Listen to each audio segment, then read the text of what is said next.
Hello students, in this video we will solve one example of Fourier transform and Fourier integral representation using two different methods. So here example is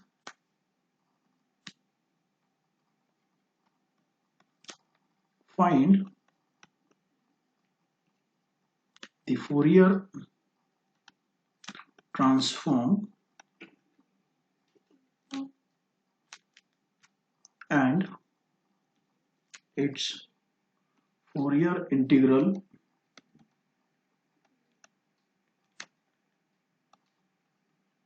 representation. So f of x here is e raised to minus of mod of x. Alright, so this is the example. So as the domain is not mentioned, that means domain will be whole real line from minus infinity to plus infinity.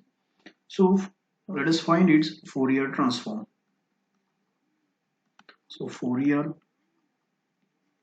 transform of f of x is, the formula for Fourier transform is, so f of lambda is equal to integration from minus infinity to plus infinity f of u e raised to minus I lambda u du. So here our function f of x is e raised to minus of mod of x. So we will split this integral into two parts.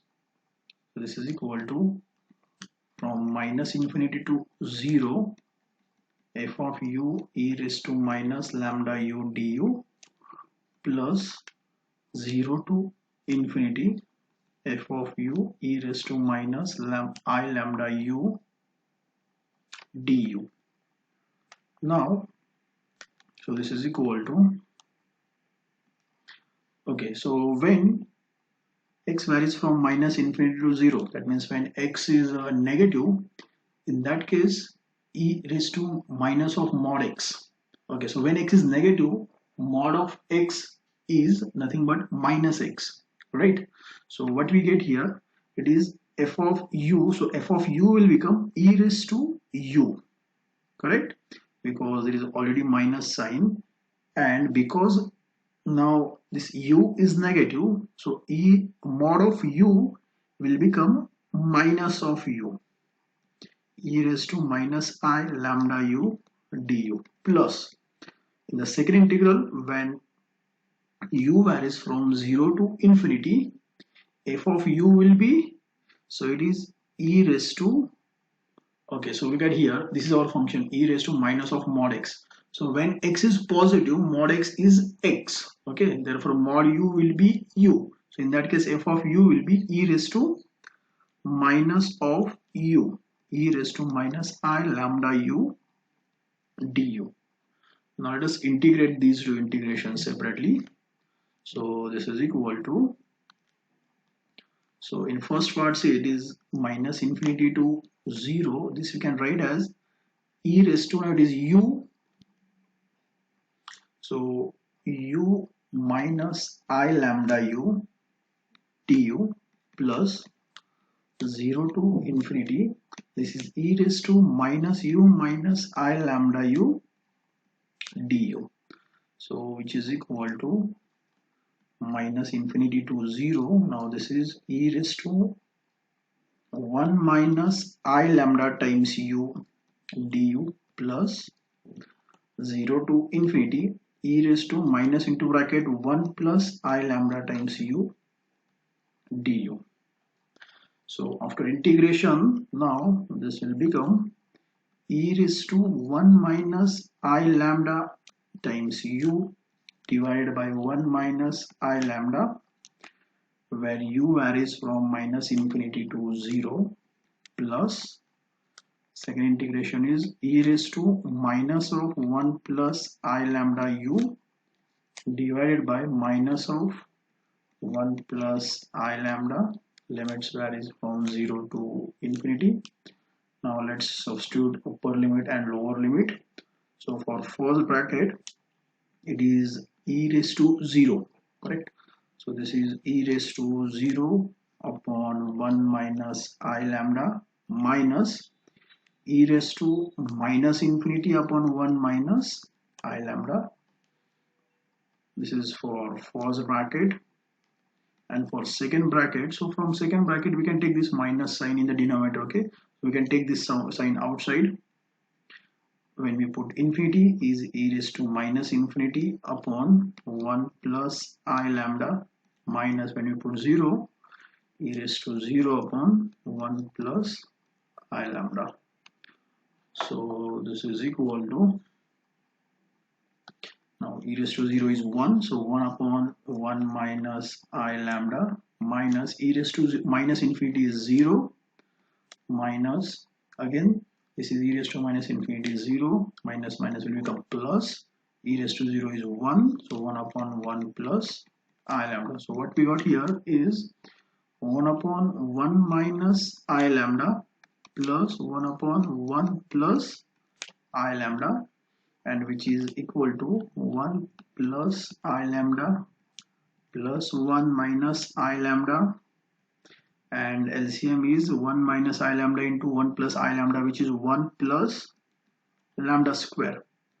So this is equal to 2 upon 1 plus lambda square. So this is what our f lambda is. Therefore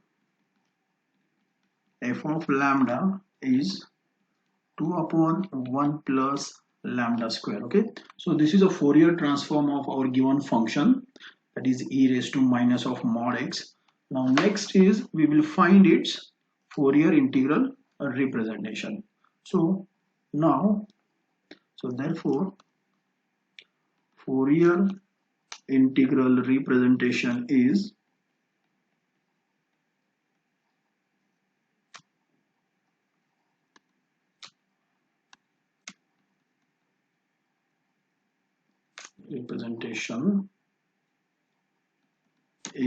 f of x is equal to, so because we have f lambda, that is a Fourier transform, f of x is 1 upon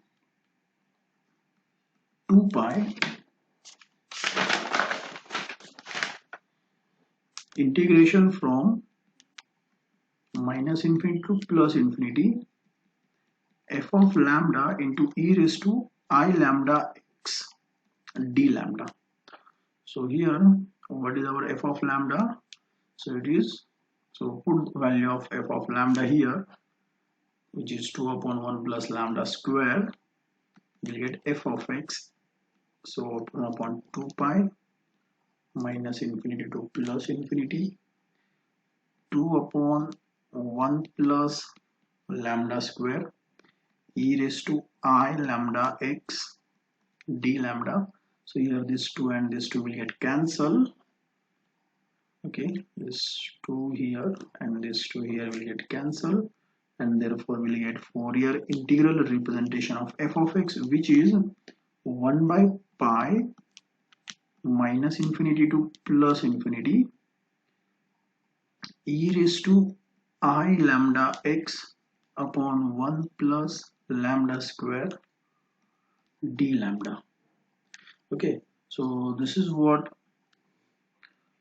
a Fourier integral representation of given function. So this is one way. There is alternate way also. So now we will solve it by using alternate way. So in the alternate way,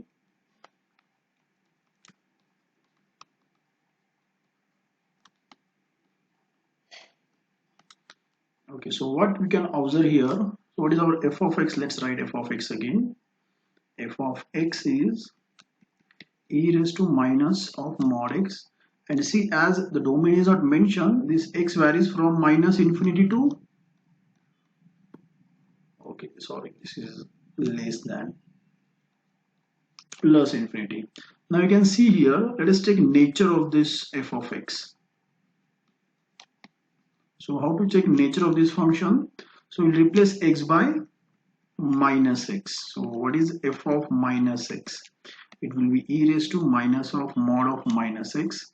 where minus infinity is less than minus x is less than infinity, but mod of minus x is x, so this is e raised to, again, see, mod of minus x is same as mod of x. Okay, so this is again same as e raised to minus of mod x, and here this is same as minus infinity is less than x is less than infinity. So what we are getting here, that f of minus x is f of x.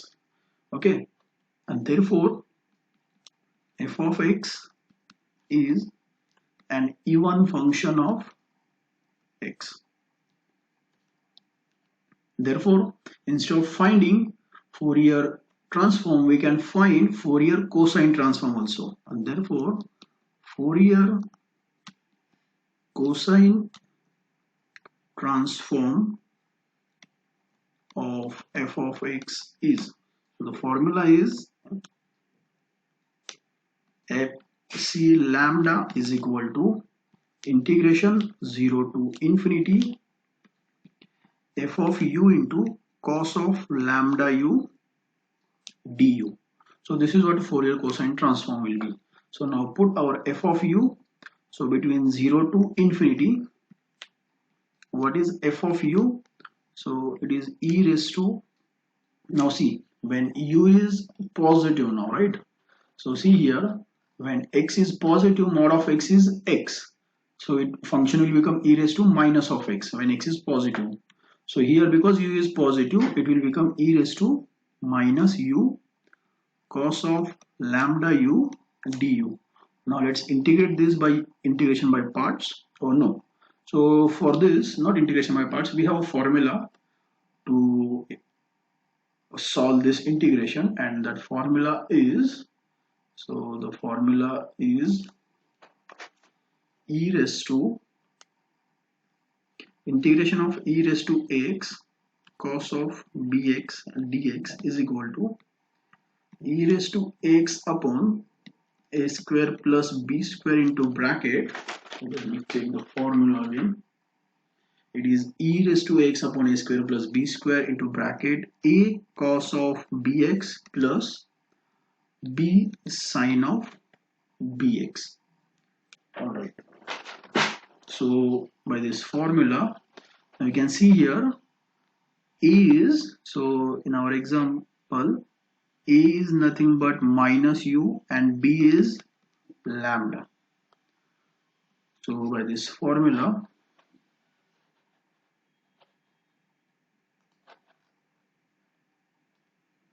we can find this integration. It is what? So e raised to minus u cos of lambda u,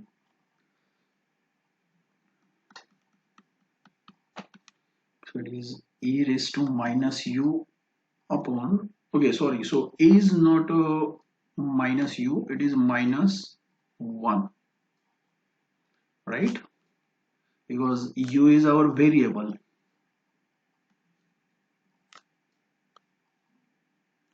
So a is minus 1 here. So this is e raised to minus u upon a square plus b square, that is 1 plus lambda square, a cos of bx, that is minus 1 cos of lambda u plus lambda times sine of lambda u, where u varies from 0 to infinity. Now let's put this value. So for u is equal to infinity, this will become e raised to minus infinity upon 1 plus lambda square into, we have this cos of lambda into infinity plus lambda times sine of, that means it is something infinity times, sorry, lambda times sine of lambda into infinity, like this. Okay, and when you put lower limit, so what we get when you put lower limit, it is e raised to 0 upon 1 plus lambda square into bracket minus cos of 0 plus lambda sine of 0. Now e raised to minus infinity is 0. So first term will be 0 minus 1 upon 1 plus lambda square, and here we'll get minus 1 because cos of 0 is 1, sin 0 is 0. So what we got here is 1 upon 1 plus lambda square. This is what our FC lambda. Now you can see here when we solved it initially, the first method, that is the first way, we got fs lambda, f lambda as 2 upon 1 plus lambda square, and now fc lambda is 1 upon 1 plus lambda square. Okay, so this is because you are using different methods. Okay, so there may be change in the constant term, but when you go for Fourier integral representation, you can see it is same. So now Fourier cosine integral representation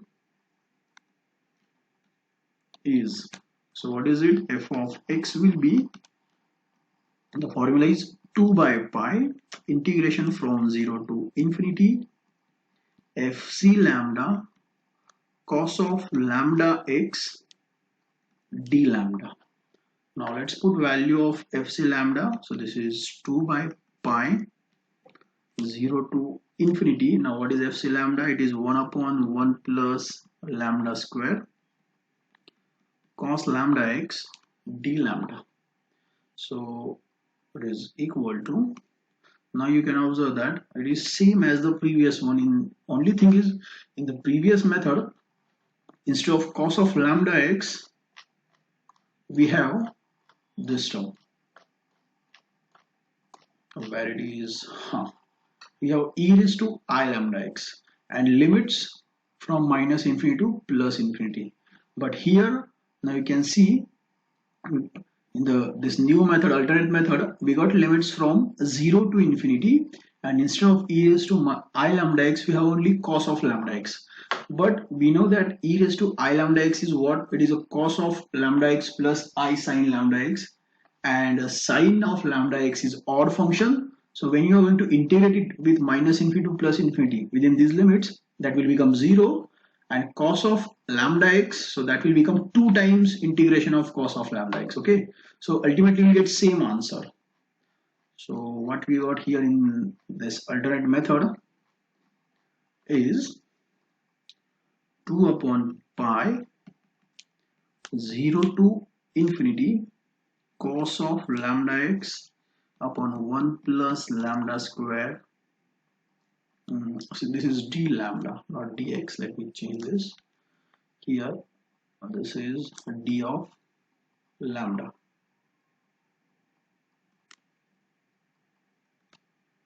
Okay, so that will get function of x.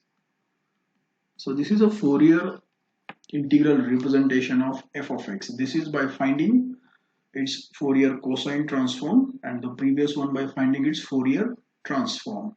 They look different, but they are exactly same. Thank you.